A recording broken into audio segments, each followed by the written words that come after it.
بسم الله الرحمن الرحيم ألف لام را تلك آيات الكتاب الحكيم أكان للناس عجبا أن أوحينا إلى رجل منهم أن أنذر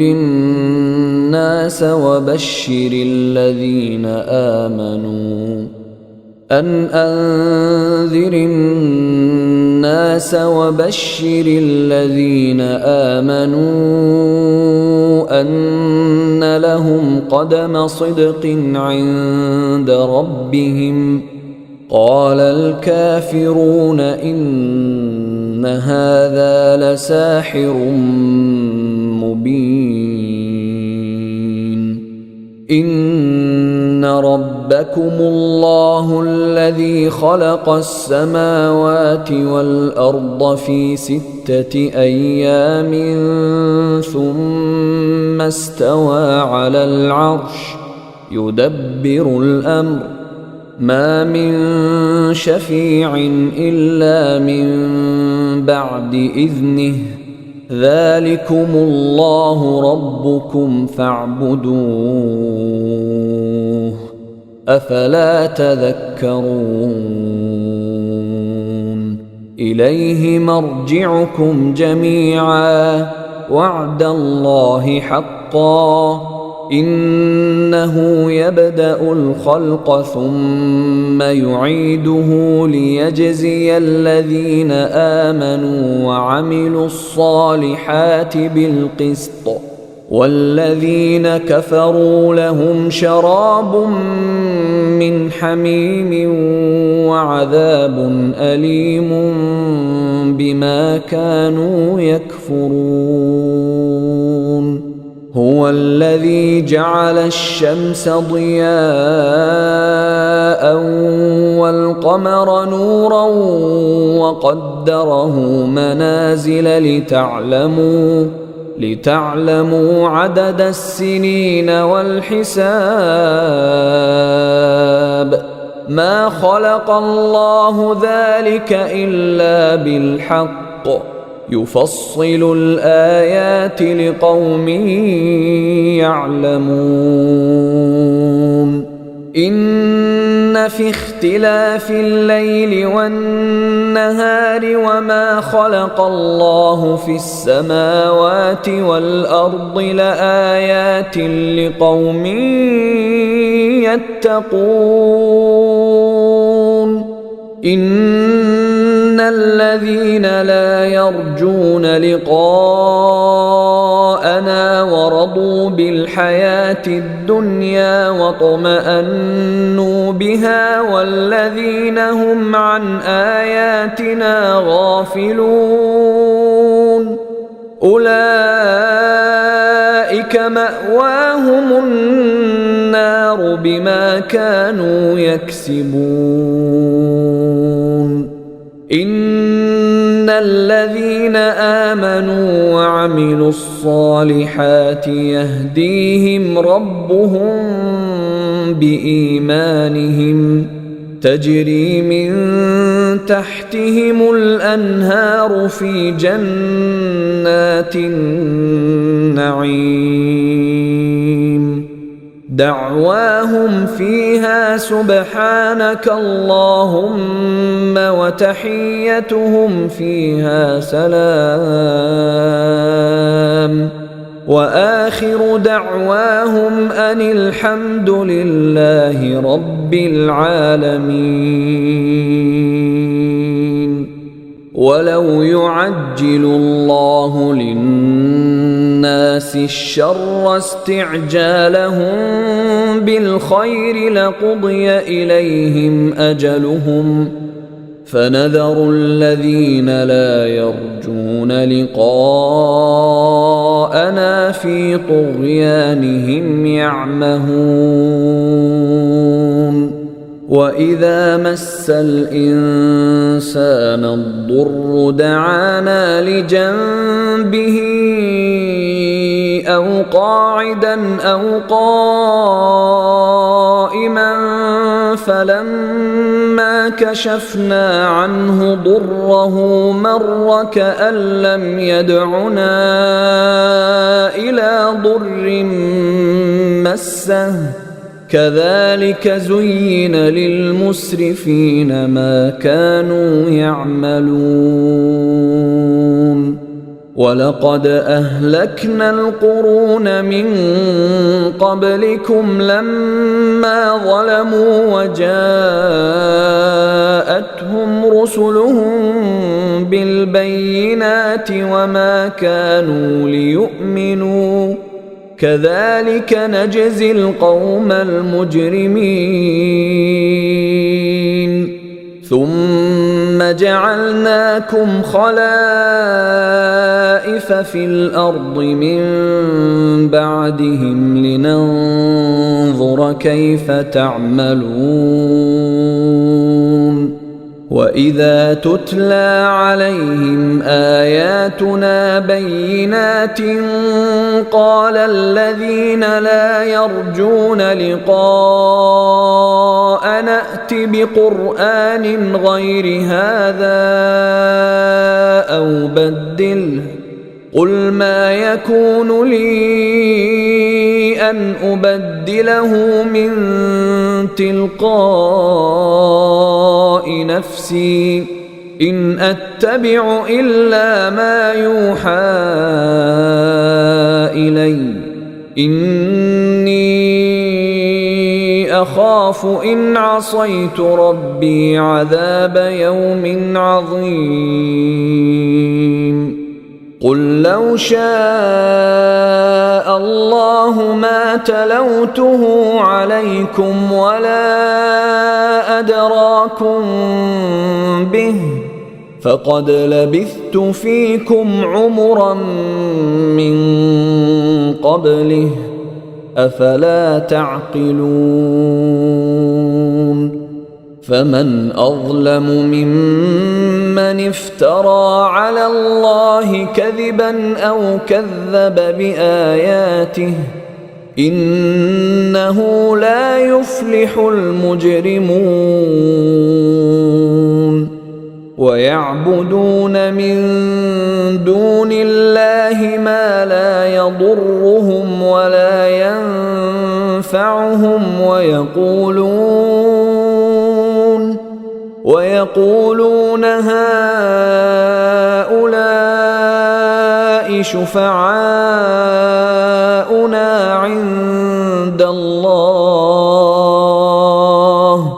قل أتنبئون الله بما لا يعلم في السماوات ولا في الأرض سبحانه وتعالى عما يشركون وما كان الناس إلا أمة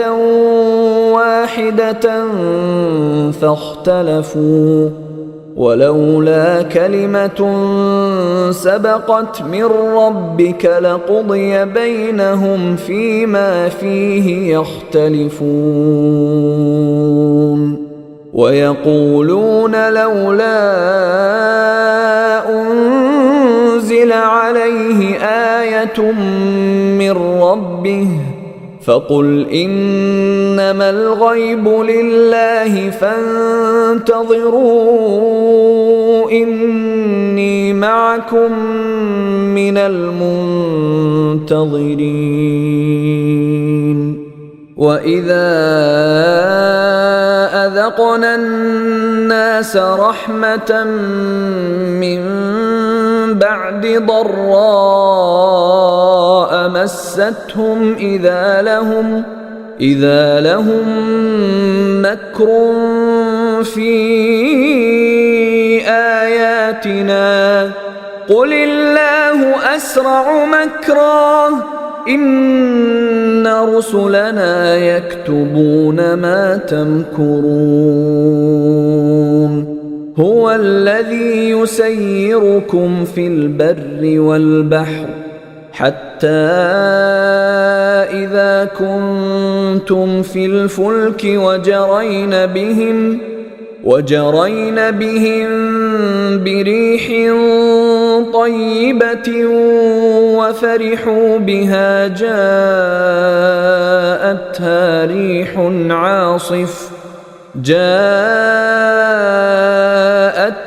ريح عاصف وجاءهم الموج من كل مكان وظنوا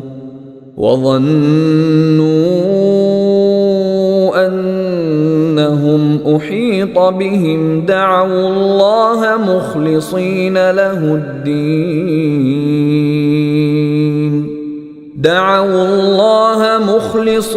له الدين لئن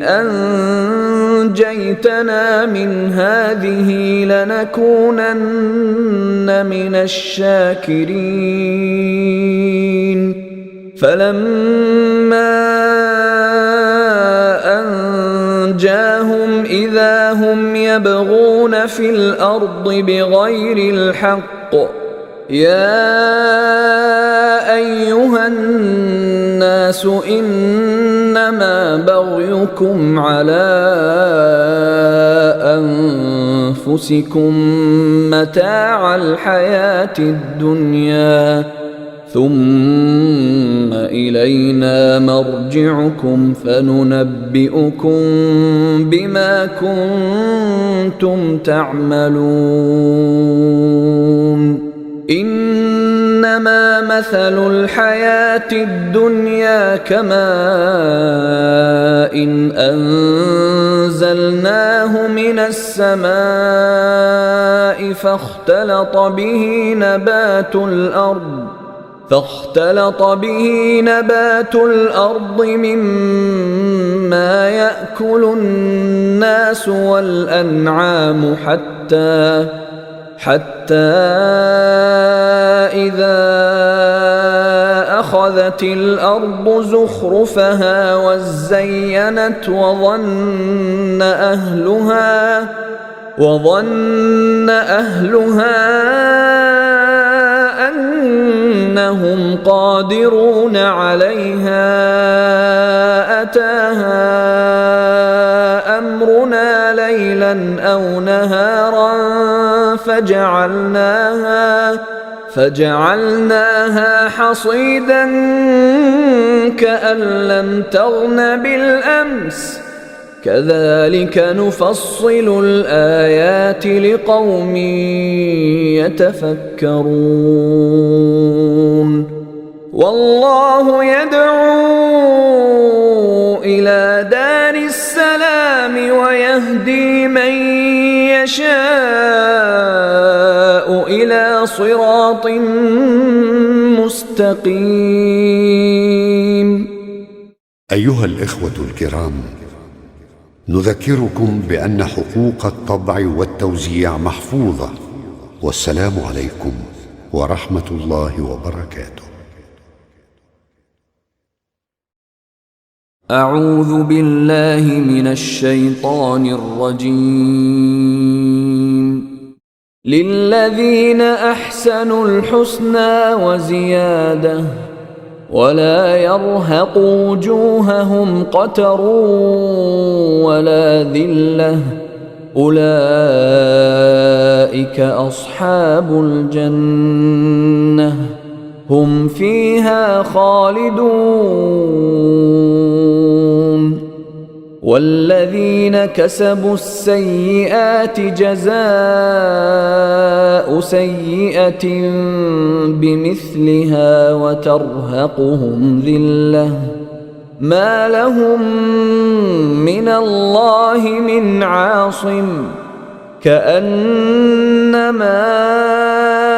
أغشيت وجوههم قطعا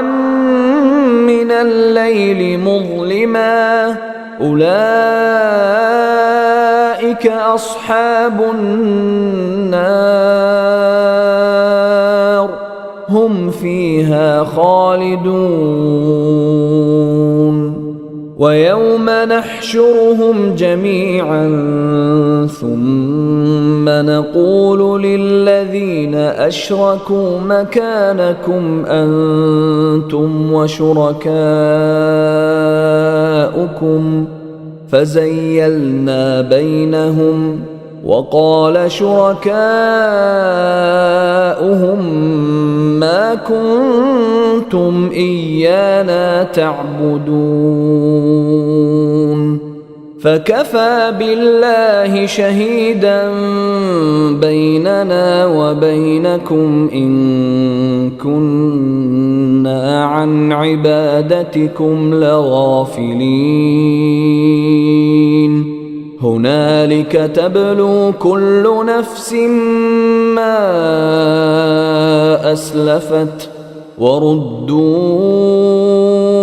إلى الله مولاهم الحق وضل عنهم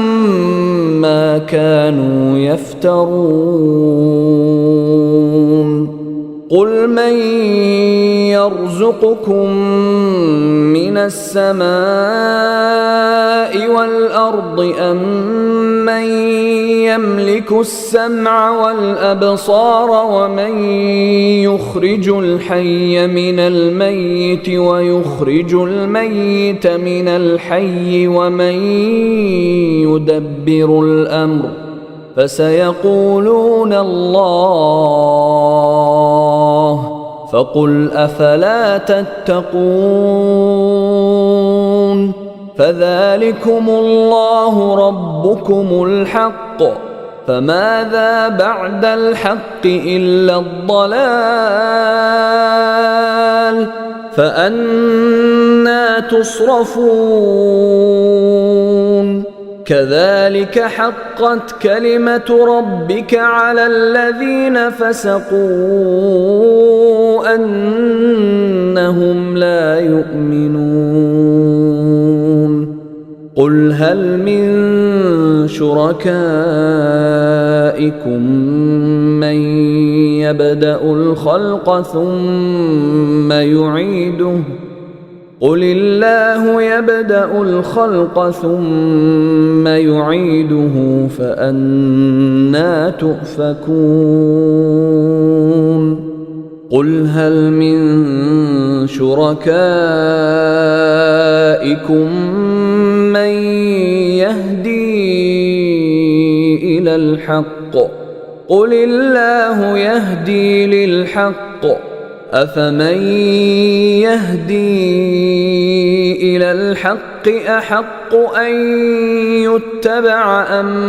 من لا يهدي إلا أن يهدى فما لكم كيف تحكمون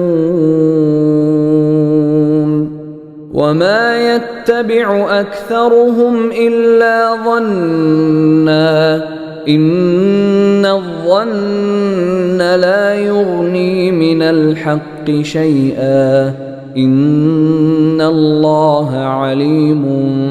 بما يفعلون وما كان هذا القرآن أن يفترى من دون الله ولكن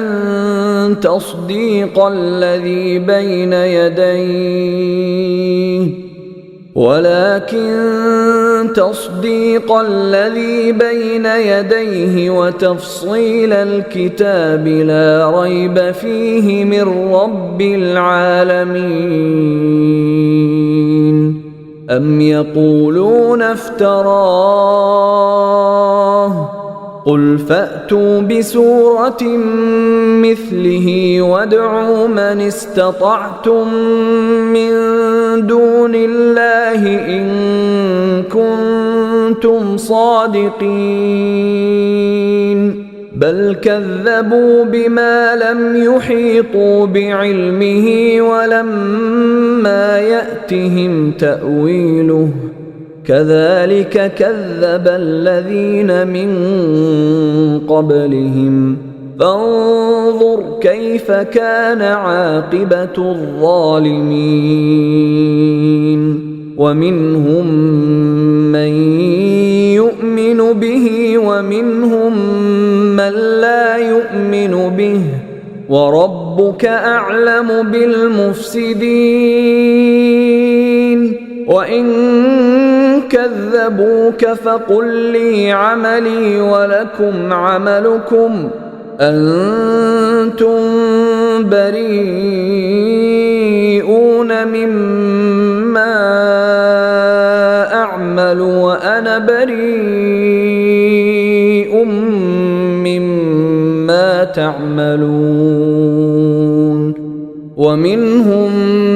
من يستمعون إليك أفأنت تسمع الصم ولو كانوا لا يعقلون ومنهم من ينظر إليك أفأنت تهدي العمي ولو كانوا لا يبصرون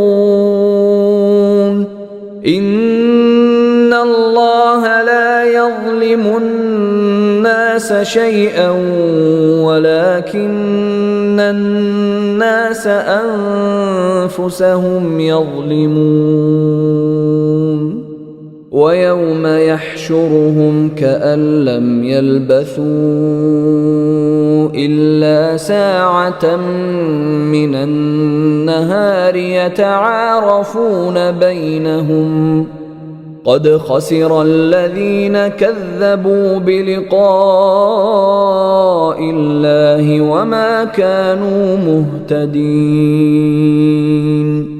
وإما نرينك بعض الذي نعدهم أو نتوفينك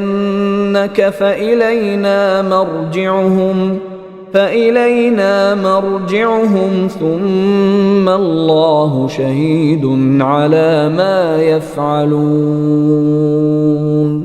ولكل أمة رسول فإذا جاء رسولهم قضي بينهم بالقسط وهم لا يظلمون ويقولون متى هذا الوعد إن كنتم صادقين قل لا أملك لنفسي ضرا ولا نفعا إلا ما شاء الله لكل أمة أجل إذا جاء أجلهم فلا يستأخرون ساعة ولا يستقدمون قل أرأيتم إن أتاكم عذابه بياتا أو نهارا ماذا يستعجل منه المجرمون أثم إذا ما وقع آمنتم به الآن وقد كنتم به تستعجلون ثم قيل للذين ظلموا ذوقوا عذاب الخلد هل تجزون إلا بما كنتم تكسبون ويستنبئونك أحق هو قل إي وربي إنه لحق وما أنتم بمعجزين ولو أن لكل نفس ظلمت ما في الأرض لافتدت به وأسروا الندامة لما رأوا العذاب وقضي بينهم بالقسط وهم لا يظلمون ألا إن لله ما في السماوات والأرض ألا إن وعد الله حق ولكن أكثرهم لا يعلمون هو يحيي ويميت وإليه ترجعون يا أيها الناس قد جاءتكم موعظة من ربكم وشفاء لما في الصدور وهدى ورحمة للمؤمنين قل بفضل الله وبرحمته فبذلك فليفرحوا هو خير مما يجمعون قل أرأيتم ما أنزل الله لكم من رزق فجعلتم منه حراما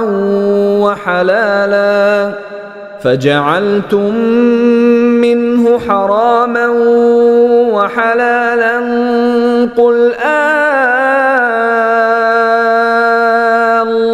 الله أذن لكم أم على الله تفترون وما ظن الذين يفترون على الله الكذب يوم القيامة إن الله لذو فضل على الناس ولكن أكثرهم لا يشكرون وما تكون في شأن وما تتلو منه من قرآن ولا تعملون من عمل إلا كنا عليكم شهودا إذ تفيضون فيه وما يعزب عن ربك من مثقال ذرة في الأرض ولا في السماء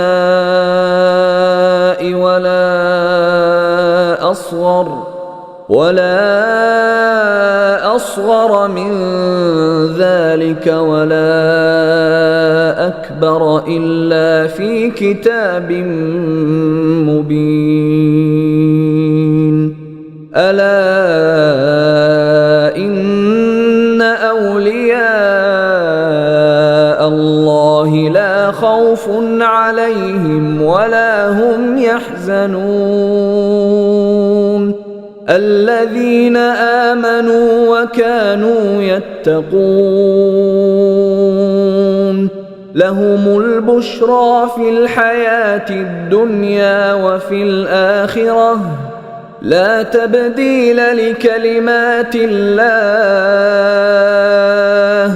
ذلك هو الفوز العظيم ولا يحزنك قولهم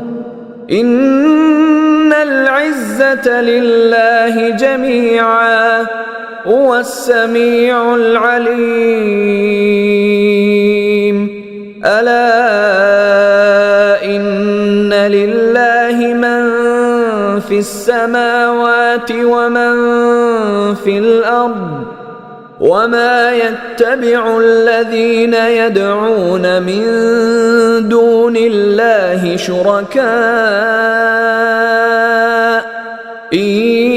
يتبعون إلا الظن وإن هم إلا يخرصون هو الذي جعل لكم الليل لتسكنوا فيه والنهار مبصرا إن في ذلك لآيات لقوم يسمعون قالوا اتخذ الله ولدا سبحانه هو الغني له ما في السماوات وما في الأرض إن عندكم من سلطان بهذا أتقولون على الله ما لا تعلمون قل إن الذين يفترون على الله الكذب لا يفلحون متاع في الدنيا ثم إلينا مرجعهم ثم نذيقهم العذاب الشديد بما كانوا يكفرون واتل عليهم نبأ نوح إذ قال لقومه يا قوم إن كان كبر عليكم مقامي وتذكيري بآيات الله فعلى الله توكلت فأجمعوا أمركم وشركاءكم ثم لا يكن أمركم عليكم غمة ثم قضوا إلي ولا تنظرون فإن توليتم فما سألتكم من أجر إن أجري إلا على الله وأمرت أن أكون من المسلمين فكذبوه فنجيناه ومن معه في الفلك وجعلناهم خلائف وأغرقنا الذين كذبوا بآياتنا فانظر كيف كان عاقبة المنذرين ثم بعثنا من بعده رسلا إلى قومهم فجاءوهم بالبينات فما كانوا ليؤمنوا بما كذبوا به من قبل كذلك نطبع على قلوب المعتدين ثم بعثنا من بعدهم موسى وهارون إلى فرعون وملئه بآياتنا فاستكبروا وكانوا قوما مجرمين فلما جاءهم الحق من عندنا قالوا إن هذا لسحر مبين قال موسى أتقولون للحق لما جاءكم أسحر هذا ولا يفلح الساحرون قالوا أجئتنا لتلفتنا عما وجدنا عليه آباءنا وتكون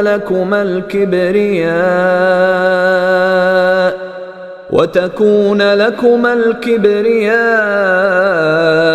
في الأرض وما نحن لكما بمؤمنين وقال فرعون ائتوني بكل ساحر عليم فلما جاء السحرة قال لهم موسى ألقوا ما أنتم ملقون فلما ألقوا قال موسى ما جئتم به السحر إن الله سيبطله إن الله لا يصلح عمل المفسدين ويحق الله الحق بكلماته ولو كره المجرمون فما آمن لموسى إلا ذرية من قومه على خوف من فرعون وملئهم أن يفتنهم وإن فرعون لعال في الأرض وإنه لمن المسرفين وقال موسى يا قوم إن كنتم آمنتم بالله فعليه توكلوا إن كنتم مسلمين فقالوا على الله توكلنا ربنا لا تجعلنا فتنة للقوم الظالمين ونجنا برحمتك من القوم الكافرين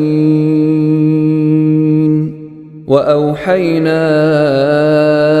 إلى موسى وأخيه أن تبوأ لقومكما بمصر بيوتا واجعلوا بيوتكم قبلة وأقيموا الصلاة وبشر المؤمنين وقال موسى ربنا إنك آتيت فرعون وملأه زينة وأموالا في الحياة الدنيا ربنا ليضلوا عن سبيلك ربنا اطمس على أموالهم واشدد على قلوبهم فلا يؤمنوا حتى يروا العذاب الأليم قال قد أجيبت دعوتكما فاستقيما ولا تتبعان سبيل الذين لا يعلمون وجاوزنا ببني إسرائيل البحر فأتبعهم فرعون وجنوده بغيا وعدوا حتى إذا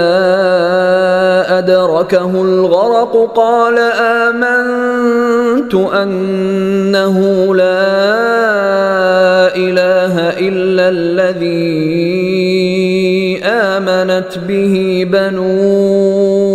إسرائيل وأنا من المسلمين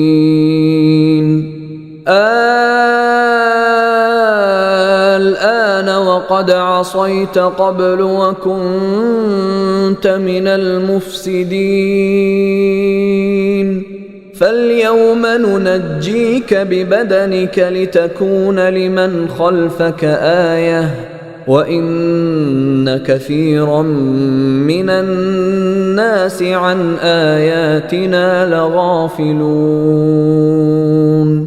ولقد بوأنا بني إسرائيل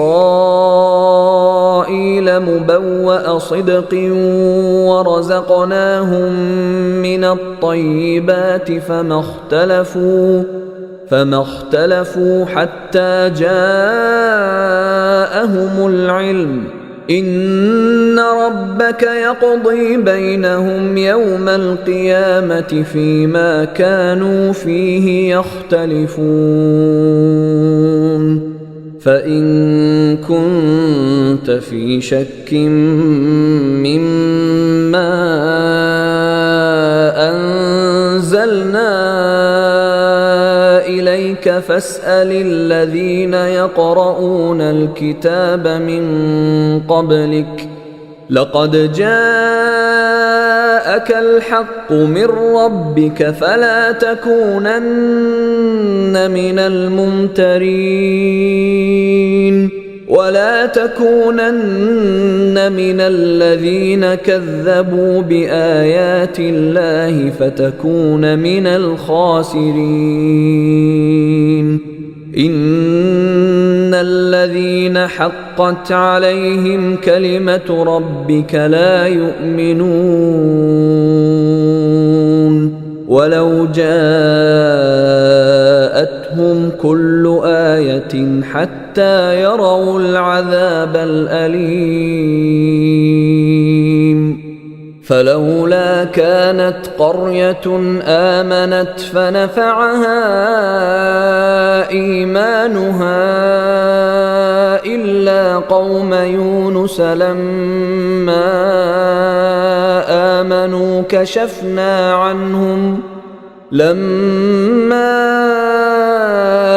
آمنوا كشفنا عنهم عذاب الخزي في الحياة الدنيا ومتعناهم إلى حين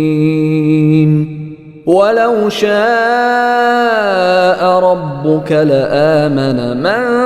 في الأرض كلهم جميعا أفأنت تكره الناس حتى يكونوا مؤمنين وما كان لنفس أن تؤمن إلا بإذن الله ويجعل الرجس على الذين لا يعقلون قل انظروا ماذا في السماوات والأرض وما تغني الآيات والنذر عن قوم لا يؤمنون فهل ينتظرون إلا مثل أيام الذين خلوا من قبلهم قل فانتظروا إني معكم من المنتظرين ثم ننجي رسلنا والذين آمنوا كذلك حقا علينا ننجي المؤمنين قل يا أيها الناس إن كنتم في شك من ديني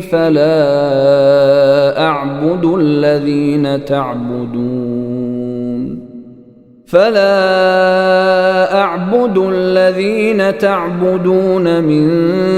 دون الله ولكن أعبد الله الذي يتوفاكم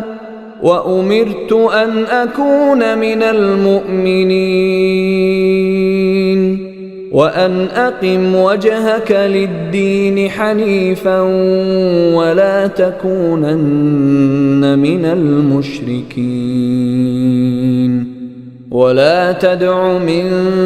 دون الله ما لا ينفعك ولا يضرك فإن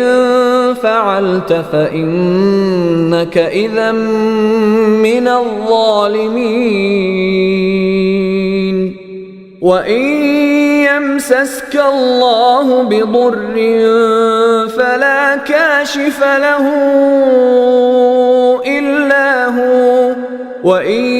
يردك بخير فلا راد لفضله يصيب به من يشاء من عباده وهو الغفور الرحيم قل يا أيها الناس قد جاءكم الحق من ربكم فمن اهتدى فإنما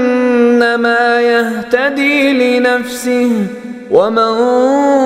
ضل فإنما يضل عليها وما أنا عليكم بوكيل واتبع ما يوحى إليك واصبر حتى يحكم الله وهو خير الحاكمين.